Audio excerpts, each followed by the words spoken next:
Fala palmeirense, fala palestrino, seja bem-vindo a mais um vídeo do canal MJ Alviverde. Eu sou MJ e Palmeiras 1, São Paulo 0. O Palmeiras foi à Arena Barueri, enfrentou o time do São Paulo e conseguiu uma vitória incrível, uma vitória eletrizante no último lance do jogo, garantiu os 3 pontos, derrubou a invencibilidade do São Paulo e se mantém na liderança do Campeonato Brasileiro com 2 pontos de vantagem. É isso que a gente vai comentar aqui no vídeo de hoje, mas antes de eu começar a falar do jogo e do que foi essa vitória, eu peço que você se inscreva no canal, ative o sininho, deixe o seu like e comenta aqui no vídeo, porque ajuda bastante o canal MJ, beleza? Bom, foi uma vitória na Arena Barueri nesse final de semana, realmente incrível, um roteiro assim incrível, porque foi um jogo que não foi tão fácil pro Palmeiras, né? Mas antes de a gente começar a falar do jogo, a escalação, que eu sempre comento, né? O Palmeiras ele foi com uma escalação de novo modificada, porque o Abel ele tá sempre modificando as escalações, né? O Palmeiras vai ficar fazendo isso, eu já venho comentando isso nos vídeos, né? O Palmeiras vai continuar modificando as escalações e fazendo rodízio, porque o Palmeiras precisa manter todos esses jogadores, todo o elenco em boas condições físicas ao decorrer da temporada, porque tem um Mundial no meio do ano e o calendário do Palmeiras esse ano ele é mais puxado do que nos anos anteriores, né? Então, para evitar lesões no decorrer da temporada e manter o time inteiro, o máximo possível, o elenco inteiro, para o segundo semestre, é isso que eles estão fazendo. Não é à toa que é por isso que o Palmeiras não priorizou o Campeonato Paulista, né? Então, o Palmeiras foi de novo com o time modificado. Dessa vez o Vitor Roque, ele não entrou como titular, agora veio o Flaco. Foi o primeiro jogo do Paulinho, inclusive como titular. Muito interessante isso. O Abel já tá começando a colocar o Paulinho como titular. Então, essas modificações, né? Agora o Felipe Anderson, ele também jogou, né? Então, assim, mas o Felipe Anderson, na realidade, ele entrou, né? O Alan entrou como titular, né? Então, você vê, já é o segundo jogo que o Abel, ele coloca o Alan para jogar como titular, né? Ele tá apostando no Alan, né? Então, algumas modificações, né? Como o Abel sempre vem fazendo, né? Essas modificações, altera meio campo, tira um jogador aqui e ali. Agora, falando do jogo, começando pelo primeiro tempo, o Palmeiras fez um bom primeiro tempo contra o São Paulo. O Palmeiras foi superior ao São Paulo. Ele teve mais posse de bola, ele atacou mais, ele criou mais, né? O Palmeiras ganhava basicamente quase todas as bolas no meio-campo, todas as bolas. Então, assim, o Palmeiras ele fez um primeiro tempo assim de imposição. Ele ganhava as divididas, o Palmeiras foi bem superior ao São Paulo, principalmente no primeiro tempo. Só que aí é aquela coisa que eu sempre comento, né? Que ainda é um problema no Palmeiras, a falta de eficiência. O Palmeiras perde muitos gols, gente. O Palmeiras perde muitos gols. Então, é aquela coisa, o time tem volume, o time cria, mas quando chega ali para finalizar as jogadas, toma as decisões erradas, erra um passe, faz um cruzamento fraco, um cruzamento sem precisão. Ou então tenta cruzar uma bola e erra o cruzamento e a bola sai pela linha de fundo. Sempre na hora que você tá ali no meia-lua da grande área, ou ali na beirada da grande área, sempre quando é para você finalizar a jogada, o Palmeiras erra. Então ainda falta muita eficiência. Então foi um primeiro tempo do Palmeiras atacando, partindo para cima, mas não teve nenhuma grande chance. O Rafael, né, o goleiro do São Paulo, ele não fez nenhuma grande defesa no primeiro tempo.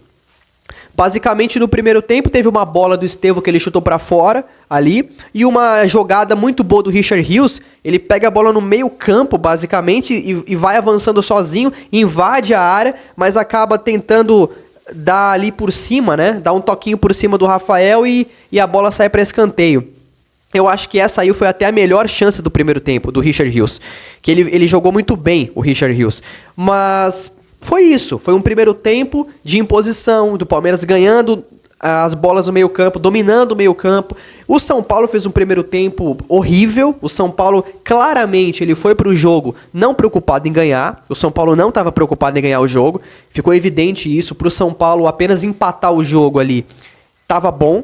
Então o São Paulo foi com essa estratégia, ele foi para empatar o jogo, para arrancar um 0-0, alguma coisa do tipo, porque o São Paulo não fez absolutamente nada, basicamente assim, no primeiro tempo. O São Paulo mal pegou na bola para atacar o Palmeiras e o primeiro tempo terminou dessa forma.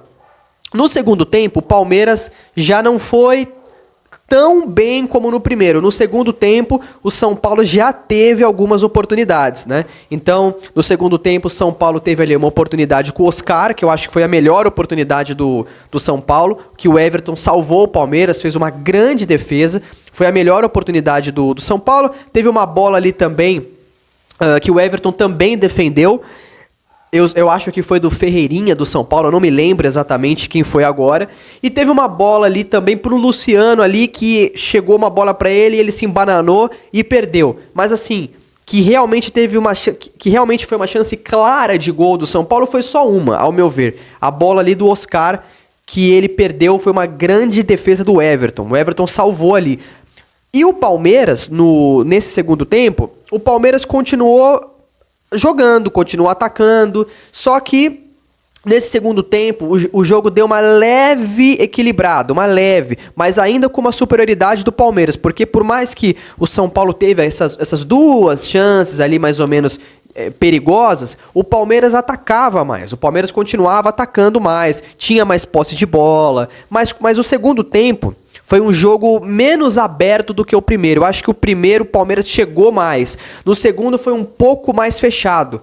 O Palmeiras conseguiu chegar menos, porque começou a ficar um jogo já mais faltoso. O São Paulo já começou a cavar mais falta, enrolar mais o jogo, começou a acontecer mais cera. Então já foi um segundo tempo um pouco mais amarrado. E essa era a estratégia do São Paulo. O São Paulo, o que o São Paulo enxergou? Pô, não tomei o gol no primeiro tempo, não saí perdendo, agora nesse segundo tempo aqui o que vier é lucro. Se eu empatar, legal. Se eu arrancar um golzinho aqui e ganhar o jogo por uma bola, maravilhoso.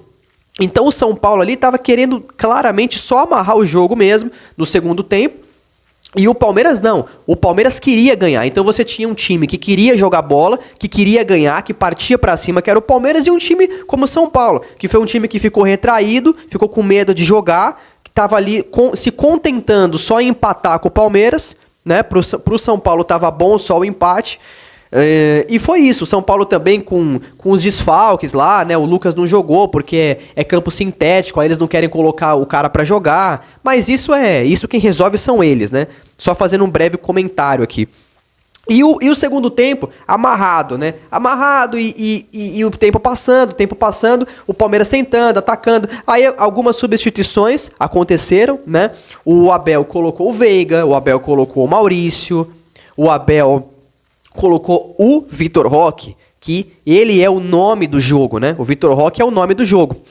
E tava caminhando para um 0-0 o jogo, até que o Vitor Roque, ali faltando 1 minuto e meio, alguma coisa assim, 1 minuto e meio ou 2 minutos para acabar, nos acréscimos do jogo, foram 6 minutos de acréscimo.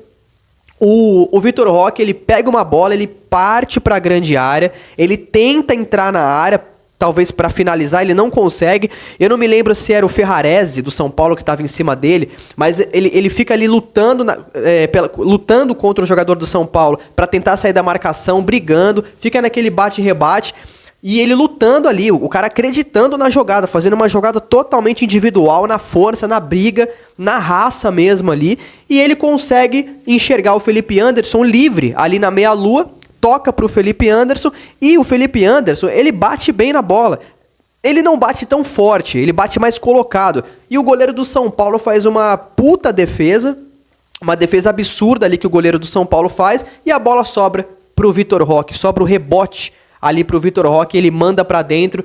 1-0 Palmeiras no fim do jogo, praticamente nos acréscimos ali. Praticamente não, nos acréscimos, mas ali faltando segundos para acabar o jogo. Só que aí o árbitro marca impedimento Depois eles vão olhar lá no VAR, analisam, vê que realmente não estava impedido, porque você vê claramente lá que era a mesma linha, ele não estava impedido, né? E aí a gente lá na... Você tá ali assistindo o jogo, né? Você falando, putz, eu não acredito. Você comemora aquele gol ali no último lance, aí você fala, putz, vai anular o gol do Vitor Roque. Só falta de novo em outro clássico, né? Como foi contra o Corinthians, anularem o gol do Vitor Roque. Mas aí não. Eles avaliaram, o VAR foi olhar, viu que realmente, até você pode olhar a linha, você pode olhar ali claramente, você vai ver que aquilo não é impedimento, ele tá na mesma linha, você pode ver claramente ali. E o VAR, né, valida o gol do Palmeiras, acabando o jogo, uma comemoração absurda dos jogadores, da torcida, e aí o árbitro dá mais um minutinho ali, o São Paulo sobe ali, uma vez ali, tenta atacar, não dá em nada, e acaba o jogo, 1-0 Palmeiras no Choque Rei contra o São Paulo, se mantém na liderança, e foi uma vitória eletrizante por conta do roteiro, né? Por conta do roteiro, né? Então, assim, eu tive que ficar vendo hoje, tem comentarista aí que se diz palmeirense, que tá aí na imprensa hoje, falando que a comemoração foi exagerada, né? Que a comemoração foi exagerada. Tem que comemorar mesmo. A comemoração foi justa. Você ganhou de um rival, de um jogo onde o seu rival não quis jogar, ele ficou amarrando o jogo de propósito para empatar com você. Você faz um gol no último lance do jogo, um gol que ainda tentam anular, sendo que foi um gol legal, e um gol ali de um jogador que ele claramente tá num processo de superação, porque o cara, passou muitos jogos sem fazer gol, pesando, e agora ele tá fazendo gol todo jogo, né? Tá fazendo gol todo jogo. A galera fala que solta a carta Tigrinho, ele já não tá nem soltando a carta, ele tá soltando o baralho inteiro, né? Ele já tá soltando o baralho inteiro. Então aqui, o Palmeiras, ele vence o jogo, um jogo incrível, um jogo eletrizante, e se mantém na liderança. Agora, falando do melhor do jogo, o prêmio Ademir da Guia do jogo, eu vou dar aqui para 2 jogadores. O Vitor Roque, pelo gol, que foi totalmente mérito dele, a jogada praticamente inteira dele.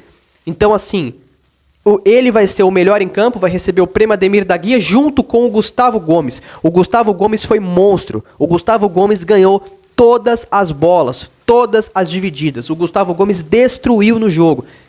O Gustavo Gomes do Velho Testamento voltou, né? O Gustavo Gomes do Novo Testamento de 2024 foi embora e o do Velho Testamento voltou. O Gustavo Gomes destruiu no jogo. Ele destruiu. Foi um monstro na defesa, ganhou todas as bolas, todas as divididas. Ele destruiu demais. Então, o prêmio Ademir da Guia de melhor em campo vai para o Vitor Roque pelo gol, monstro que ele fez por ter feito toda a jogada. A vitória do Palmeiras, 80% dessa vitória é do Vitor Roque. E o Gustavo Gomes, por ter sido um monstro na defesa, no meio campo, desarmando ali, destruiu demais. E, para mim, talvez o pior em campo, um jogador que eu acho que ficou abaixo nesse jogo, eu diria que foram 2. O prêmio Atuesta vai para 2. Eu vou dar pro Flaco e pro Bruno Fux.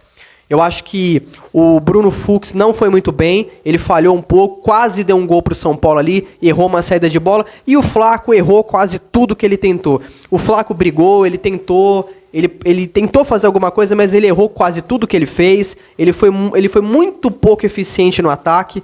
Eu acho que se o Palmeiras tivesse jogado com o Vitor Roque desde o começo do jogo, o roteiro poderia ter sido mais fácil. E eu falei, né? Eu falei num outro vídeo, eu disse, jogos contra o São Paulo não são fáceis. Não são fáceis. Eu falei, tava na cara que esse jogo ia ser um jogo chatinho, um jogo apertado de se jogar, e foi o que aconteceu. 1-0 apertado ao apagar das luzes. Eu tinha certeza que o roteiro ia ser esse, como eu falei no outro vídeo. O Choque Rei, historicamente, ele é assim, ele é apertado, os placares são apertados, né? Apesar de o Palmeiras mete umas goleadas absurdas no São Paulo, no Allianz Parque. Mas, geralmente, é apertado. Os placares são apertados e como você joga contra um time que ele não quer jogar, que ele tá só se defendendo, fica mais difícil ainda. E o São Paulo do Zubeldia é assim, ele entra contra o Palmeiras só para se defender há muito tempo já. Isso dificulta o jogo. Você tem menos espaço para jogar. Mas é isso. Ótima vitória, eletrizante, vitória no clássico. O Palmeiras é líder com 2 pontos na frente. E agora o Palmeiras ele vai jogar de novo pelo Campeonato Brasileiro contra o Bragantino, lá em Bragança Paulista. Vai ser um jogo chatinho, fora de casa. O Palmeiras tem dificuldade para jogar lá, né? O Abel não vai estar lá à beira do campo porque ele foi expulso no jogo agora contra o São Paulo. Mas a gente vai acompanhar aí e torcer para o Palmeiras poder ganhar lá também, beleza? Eu vou pedir para você de novo que você se inscreva no canal, você ative o sininho, deixe o seu like e comenta no vídeo, beleza? Até o próximo vídeo e avante palestra!